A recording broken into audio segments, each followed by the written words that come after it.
It's Monday morning, and you've woken up to a beautiful, crisp, cold Tasmanian morning, and you head out to one of the most incredible relics, in fact, a World Heritage listed site, Port Arthur, for a day of exploring. Now, I don't know about you, but that sounds like a pretty good Monday to me. And Carolyn gets to do this on a regular basis. I have to introduce you. Carolyn is a tour director from AAT Kings, one of our partner brands, and she is in fact in Port Arthur as we speak. Welcome, Carolyn. Good morning and good morning, everyone. It is a very cool, crisp morning here this morning. We're sitting on about 9 degrees. I'm trying to keep the summer, got the short sleeves on, but who knows, we may get to 17 today if we're lucky. But what a gorgeous way to start our day today, coming into our very nicely preserved and conserved World Heritage Area, something that we are very proud of on the island state of Tasmania. Yeah, I think that it's incredible. I'm so excited that we could speak to you specifically today. And as you said, it is quite cold down there at the moment in Tassie, and certainly down on that coastline where Port Arthur actually is, down on the peninsula there. But Tasmania is just made up of so many incredible and beautiful gems, both natural and man-made. We were just having a quick conversation before about the fact that Port Arthur is now recognised as a World Heritage Site within the did you say 13 different Australian convict sites? I think that's incredible that we've got that listing, and we can actually, as Australians and visitors alike, go down and explore this area, this site. It's pretty amazing, and in fact, Cassandra, the whole island of Tasmania is very amazing, because most Australians, funnily enough, do not know that when they say we leave Tasmania to the last thing, we'll go overseas first, we'll leave Tassie to last till when we're old. And I get them over here and I go, well, come on, get your boots on, because this morning we're climbing Cradle Mountain. And they go, but we left this till we were old. And I said, well, that can be a problem. So don't let too old, because here in Tasmania, we are oh so blessed to have the highest scoring World Heritage properties on the face of the planet. Now, we don't just have Port in our World Heritage portfolio. We have Cradle Mountain, we have the Gordon River, we have the Mole Creek Cave system, and the list goes on. So it's pretty exciting as we travel around this state. And then I have to say to them, it's the best in the world. It's the world. It's the oldest in the world. And they just look at me and they go, we're sure you're making this up. But no, I'm not. I'm not making it up. What we have here in Tasmania is so special. And for those people that can remember the Gordon Below Franklin Dam back in the early 1980s, may remember that Tasmanians like me, I wrote across my referendum paper, no more dams, please, no more, because we'll be sinking within the dam situation. So they said no. And during that time, it was that we were nominated to the federal government to become a World Heritage Area. Now, when UNESCO came to Tasmania to have a look at what we had, they just went, wow, wow, wow, because there are 10 criteria for World Heritage, and we have many sites around Australia that are World Heritage. And out of the 10 criteria, we have 6 natural criteria like beauty and rock types and all sorts of animals and things. And then culturally, there are 4 criteria. And Tasmania is only one of 123 properties in the world that is listed for both those criteria.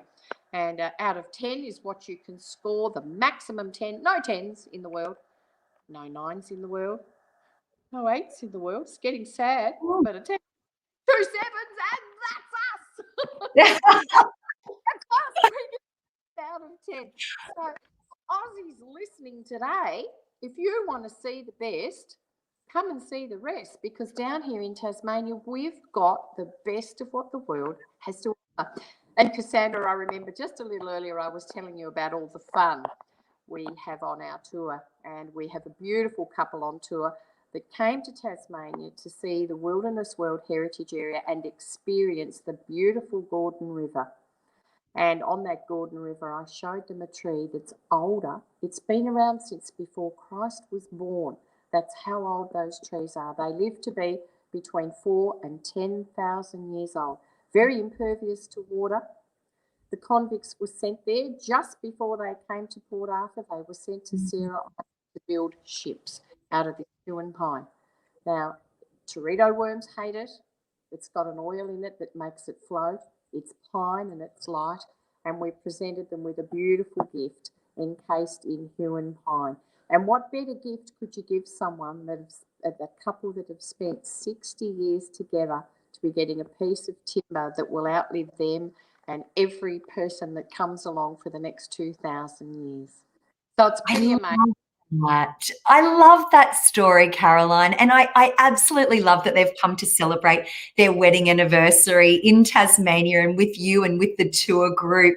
And one of the comments that they made, which really stuck with me when you were telling me this story, was that seeing the Gordon River was a bucket list moment for them. And we don't often necessarily always think of Australia and bucket list moments because we're so busy traveling the world. We love traveling the world, but here we are presented with this very unique time where we as Australians can travel our own country and travel with our fellow countrymen and have so many extraordinary bucket list moments right here. That's so cool. In talking to this couple, they were off to France. And I Yeah. France. Okay. Parlez-vous français, madame et monsieur? Oh, oui. So, yes, they grow lavender. Here in Tasmania, we've got the largest lavender farm in the Southern Hemisphere. That's British-style Lavender Farm. So, of course, that was a big one for them.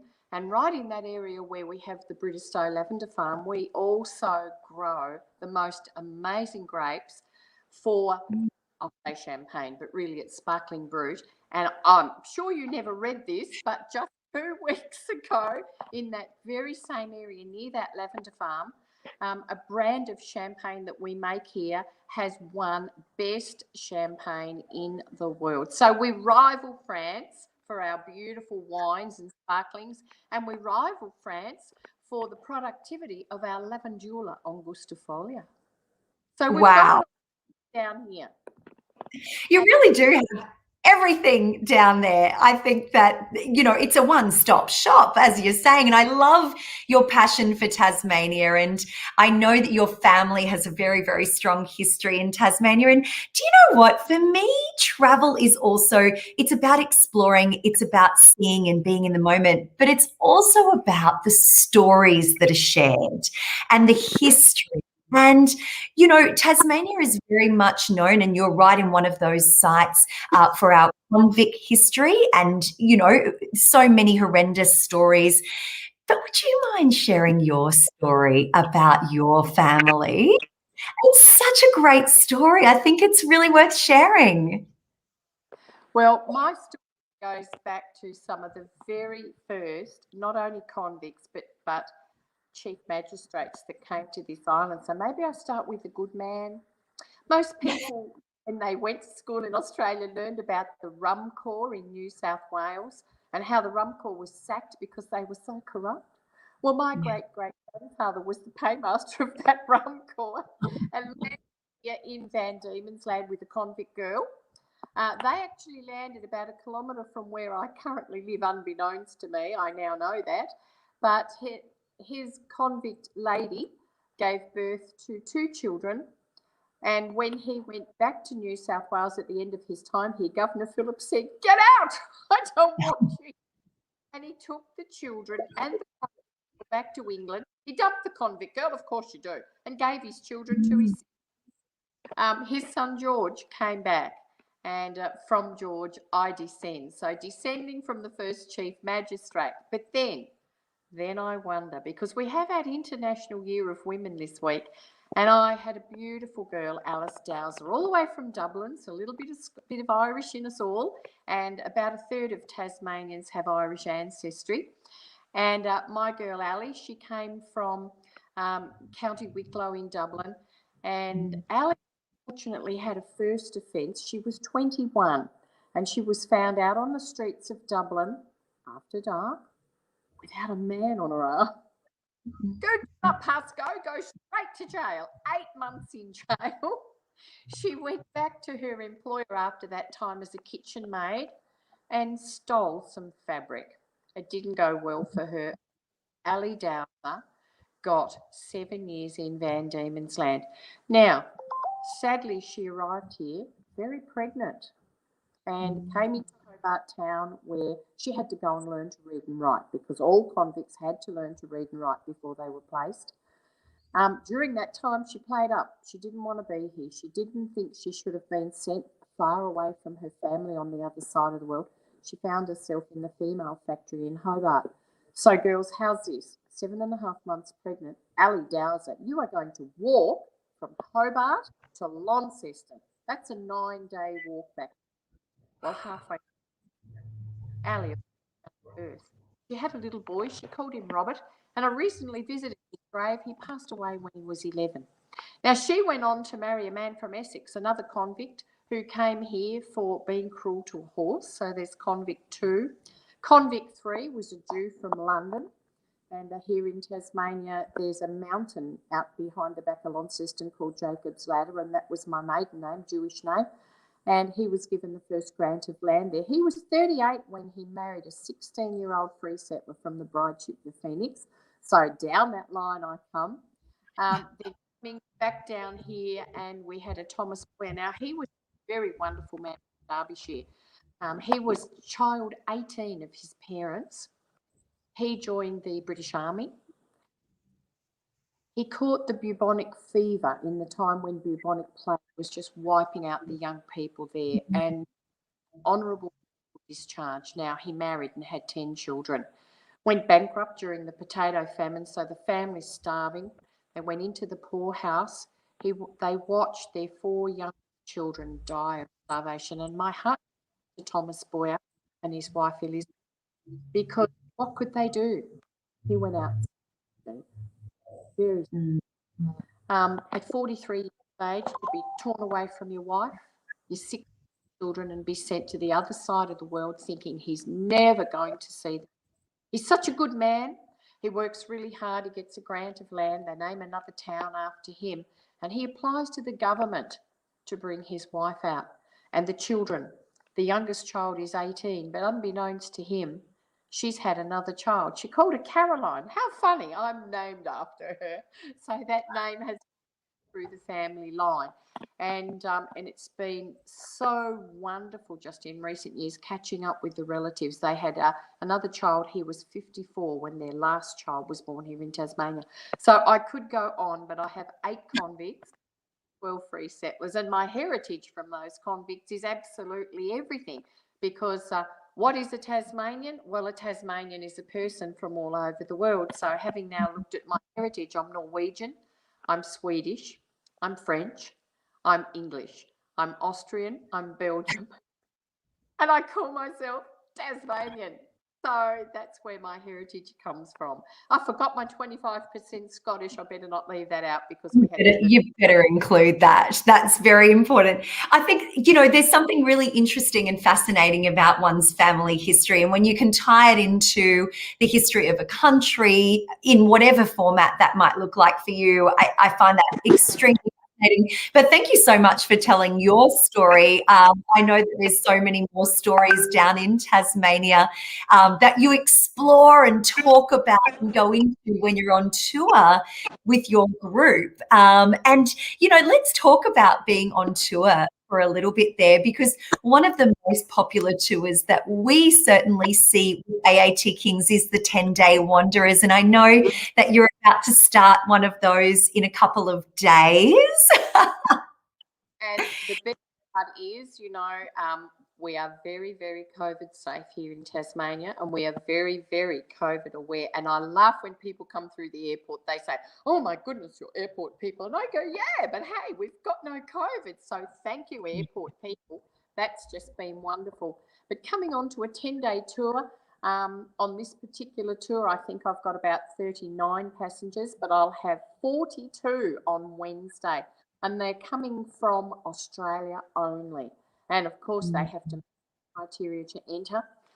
They all have an amazing itinerary. Of course, they get me, and they get a beautiful AAT Kings. They really look after our guests so well. So you'll be travelling on a brand new coach. I won't tell you the price; you'll fall off your chair, Cassandra. But they are complete with Wi-Fi and leather seats and a toilet and a TV screen, and it's got everything except a cappuccino machine. I'm working on that one though.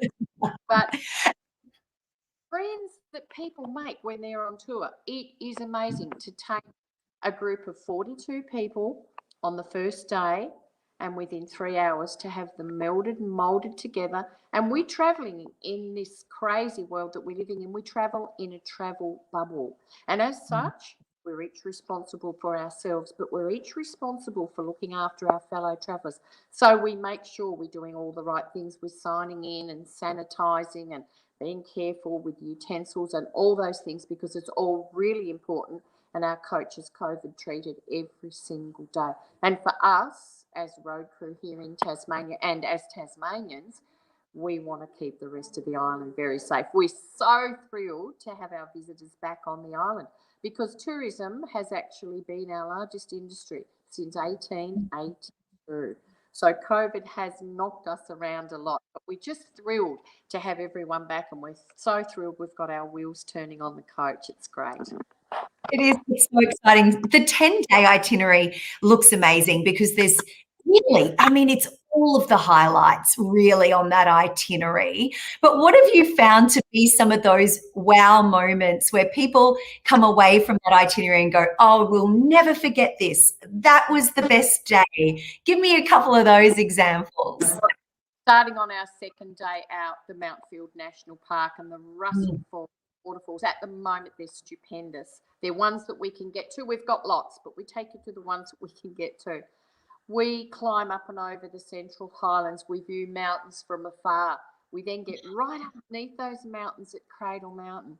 We get down that spectacular Gordon River with that oldest cool temperate rainforest in the world. That's our 7 out of 10 experience for World Heritage. Cradle Mountain, same, 7 out of 10.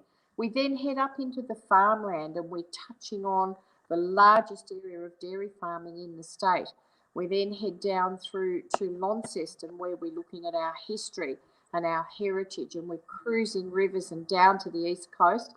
We do a walk around Freycinet. So these are all the bucket list things for people. And the 10-day tour, and I must stress, the 10-day tour is a fantastic tour if you want to have a taste of everything we have to offer, because along with that, I've got lots of secrets because I live here and I take you all the best places. Today I'm taking out to this caravan, and in the caravan they've got oysters, crayfish, ice cream with berries pressed through. They don't know we're going there, so it's all a big surprise. But that's the benefit of travelling with AAT Kings, because all our travel directors and drivers know all the local information and the best spots for everything. But don't you dare say a word when you get back to that mainland. You don't want to give away those secrets, for sure. And yesterday, or a couple of days ago, you were swimming in Freycinet. Today, it's the cold breezes of Port Arthur. So certainly from a packing perspective, I imagine that you really do need to pack for all seasons when you're coming down to Tassie. Everything from your bathers through your thermals. And that's how we have a great saying here: we dress up to dress down. So put it all on. By 3 o'clock, you'll take it off, and by 4 o'clock, you'll have it all back on again.